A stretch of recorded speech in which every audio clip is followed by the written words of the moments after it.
This is Reza Aslan for Aslan Media. It's Friday the 6th of August. Well, the summer's almost over, fall is almost here, and as most of you know, that means a couple of things. The new TV season should be approaching fairly soon, and in Washington, it's time to start talking about war with Iran. Again. Now, for many years now, the drumbeat for war with Iran has been banging on and on, not just here in the US, but also, of course, in Israel. After the Obama administration came to power, the drumbeat sort of died down a little bit, at least here in the US. It's certainly still going pretty strongly in Israel.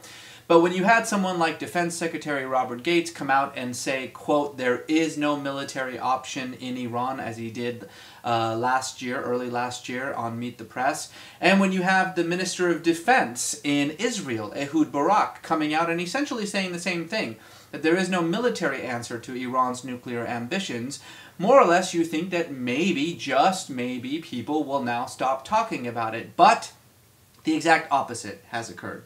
Over the last couple of months, the noise about a military attack on Iran has gotten louder and louder.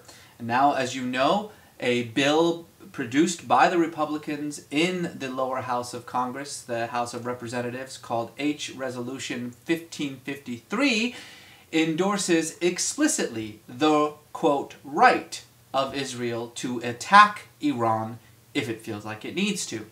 Now, many commentators have already said this, that this is essentially the Republicans' way not only to embarrass the Democrats, but it's the lower house's way of creating a backdoor to war with Israel. Make no mistake, I have heard Israeli ambassadors say this, I have heard American officials say this.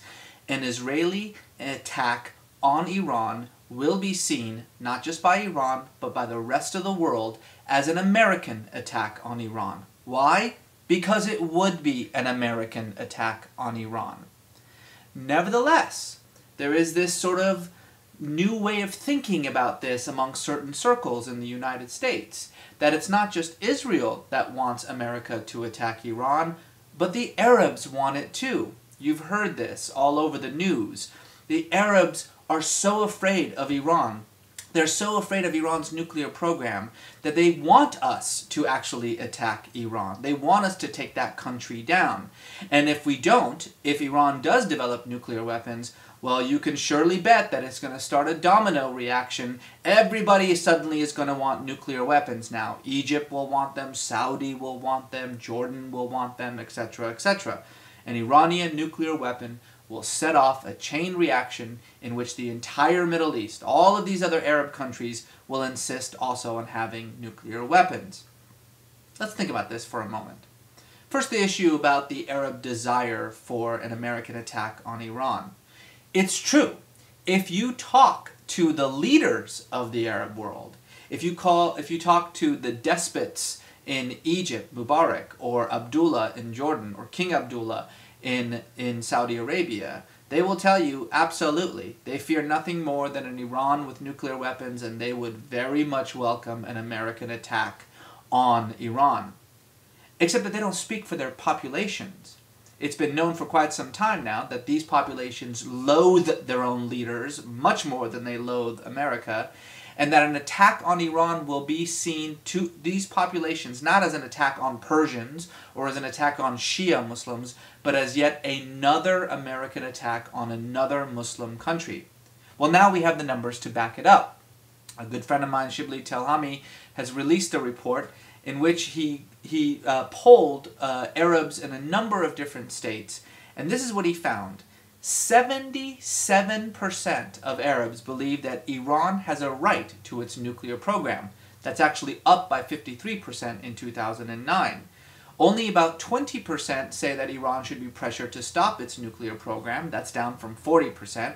And 57% believe that an Iranian nuclear program would actually be a positive thing for the region, not a negative thing. The point of all this, the notion that the Arab street supports secretly an attack on Iran, is BS. Also BS is the notion that an Iranian nuclear weapons program would launch some kind of nuclear race in the region.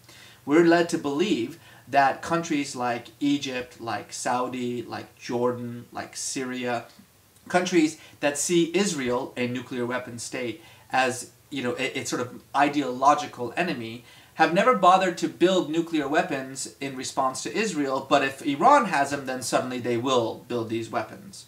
And let's not forget that we actually give Egypt $2 billion a year. We give Jordan $1 billion a year. We provide the Saudi government, we buy 60% of our oil from them, so we provide them with billions and billions of dollars in aid and money a year.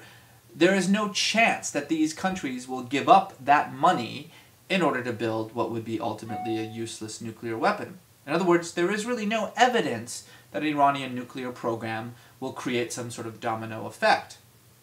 Now, that doesn't mean that Iran should be allowed to have a nuclear weapons program. The Middle East should be a nuclear weapons-free zone. That includes Pakistan, it includes India, and of course it includes Israel.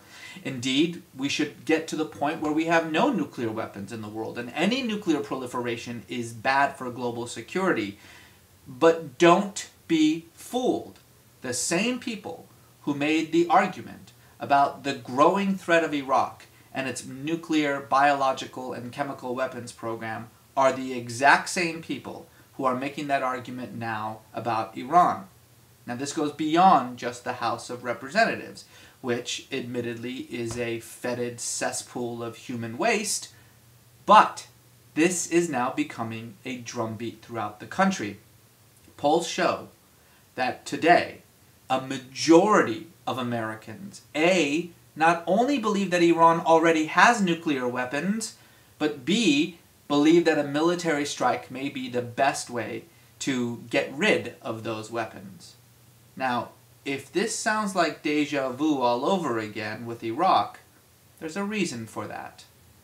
Don't be fooled. For Aslan Media, this is Reza Aslan.